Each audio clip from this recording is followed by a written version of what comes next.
in July, isn't it? July, that's right. Yeah. That's right, there we go, July, everybody. If you like what you hear. So yeah, no one in the world has read or heard this, and if you hate it, they might never. So let's see how we go. Imposter Syndrome by Joseph Knox. For Iris. And everyone has a heart and it's calling for something. We're also sick and tired of seeing things as they are. Nick Cave and the Bad Seeds, Bright Horses. Chapter 1.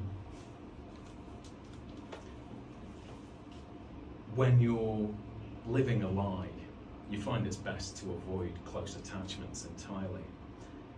Other people might see you for what you really are, and that might mean anything. From a beating to a jail sentence to never being seen again. Walk into someone's life with the right energy, a convincing enough smile, and you might leave with something. But if you want to get away with it, you'll be on your own. In the end, you're supposed to be. If you steal from people, you spend your whole life watching them, looking for patterns and missteps. You can get so hung up on their failures that you don't even notice yours. I think that's what I like about it. That's why Claire had to go. She saw things she shouldn't have, and things in me I didn't see in myself.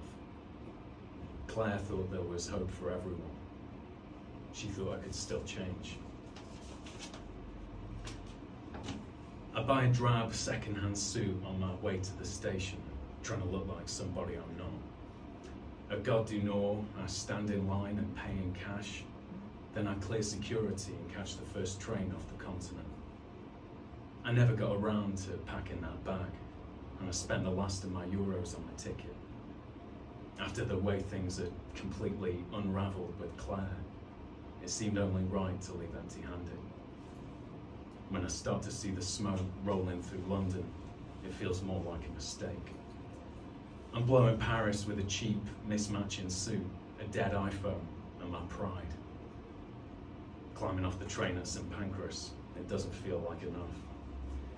I grab an apple from the food court and slide a Coke into my pocket from the fridge in a Starbucks. There's an unattended phone charger I've got my eye on, but then I'm hovering over a handbag left out on the same table, and I have to walk myself to the door. I need to slow everything down somehow, even if I'm not quite ready to stop. I need somewhere safe I can close my eyes and unclench for a few seconds. So I take an escalator underground, pick my moment, and hurdle the barrier. I walk through a long, winding tunnel, then take the first train I see, ride it for a while, and change. I change again, and again, and again, until it feels right. And at some point, I must finally let my guard down and nod off. Because when the train jolts, I snap back with the sensation I'm being watched. I hold my eyes shut for a few seconds, giving no outward hint that I'm awake. Then I open them wide, taking everything in. It's just disinterested commuters and warning signs. Looking up and down the carriage, I can see I'm the only person on here without any luggage, and that even though the train's full, the seats on either side of me are both empty. I see I'm sending out all the wrong signals and try to smarten myself up. When the train terminates a minute later, we come to an abrupt stop. The lights flicker, then fade out. I don't move for a few seconds, listening to the hum of the engine powering down. The doors slide open and the other passengers grab their stuff, groping their way out of the dark carriage. I start to follow them, but then the light comes back, and I'm surprised by my reflection in the window. No cash, no case, no travelling companion. I'm the only person here who's going nowhere. Out on the platform, a sign confirms what I thought the driver had just said. Heathrow, Terminal 5. It's the last stop on the Piccadilly line, and with no cash, that might be a problem. For For starters, I haven't got a ticket to get off the platform and into the airport with, and there's a security goon standing on the barrier. I'm stuck for a second until I spot an older woman on the platform wrestling with too much luggage. I take a deep breath, smooth back my hair, and approach her with a smile. "Excuse me," I say, neutralising my accent. I couldn't help but notice. I insist on carrying all three of her cases at once, then make a big thing about it at the barriers, like I'm struggling with the weight and can't spare a hand to find my ticket or phone.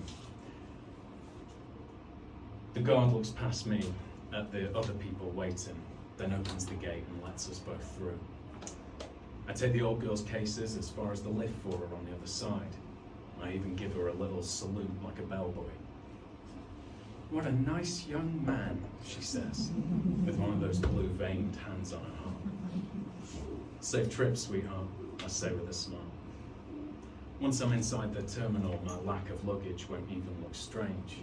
Right now, I know it marks me out. After buying my discount suit this morning, I found a quiet alley off the boulevard, then doused the clothes that Claire bought me with lighter fluid and burned them. There's a woman standing in front of me on the escalator, holding her little girl's hand. They're on their way up to departures, and the woman's wearing a backpack that she hasn't closed since showing her ticket. I can see her purse just hanging out. My stomach growls so loudly that the little girl turns to look, catching me staring at the mother's purse. I dig out my stolen apple and take a bite. When I glance down, the girl's still staring. "Excuse me," I say to her mother. She turns with a blank expression. "I can see your purse." "Oh," she zips the bag shut, looking relieved. "That's really kind of you, thanks." "Can't be too careful," I say, smiling and looking down to include the kid. As I do, we get to the top of the escalator, and I widen my smile for the three cops I see standing there, all holding semi-automatics. I become suddenly uncomfortably aware of the object in my jacket pocket. Then I walk in pace with the mother and daughter, my shoulders slumped, looking like a family man to the casual observer. Once I'm safe, when we've passed through the entrance into a neon-lit walkway, I straighten up and let them drift on ahead. I can only seem to manage these short-term relationships lately anyway. Once I'm inside the terminal, I go to the elevators, avoiding my face in the reflective steel. The doors open, and I see the old girl whose bags I just carried through the barrier. Meekly, I take her purse from my jacket pocket. "I think this must have fallen out of your case," I say, handing it back to her, unopened. She smiles and puts her hand on her heart again. "Oh," she says, "what a nice young..." If taking the purse was stupid, then giving it back was even worse. And I know now I can't trust my instincts until I've had some real sleep. I've got to at least try and find a room for the night, somewhere I can shut down and reset.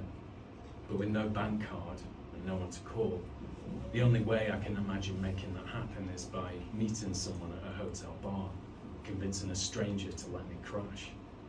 Somehow, I don't like my chances. It's not just that I can't afford the price of a drink, I look all wrong for it too.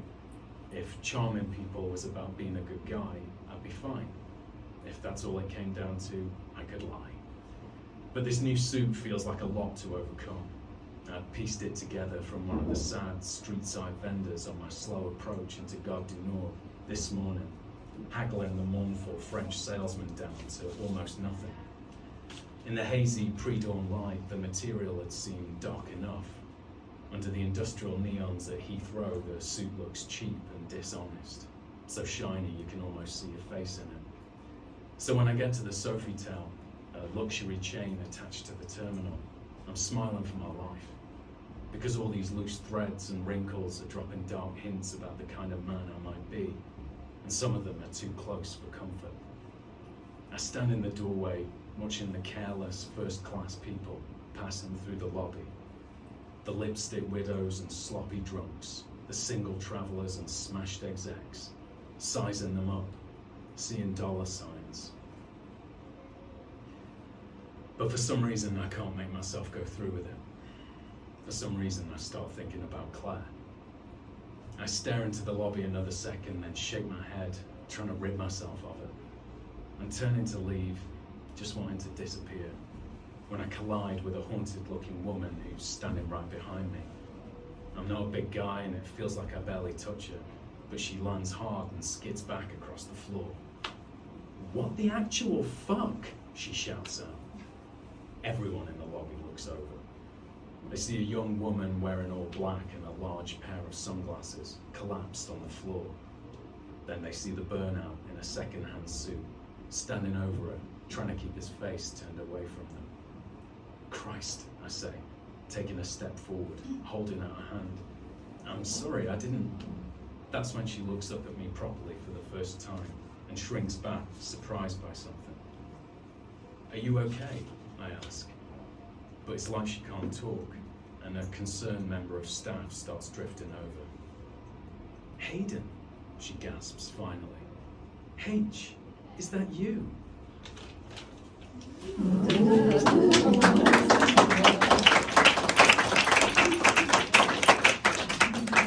Thank you.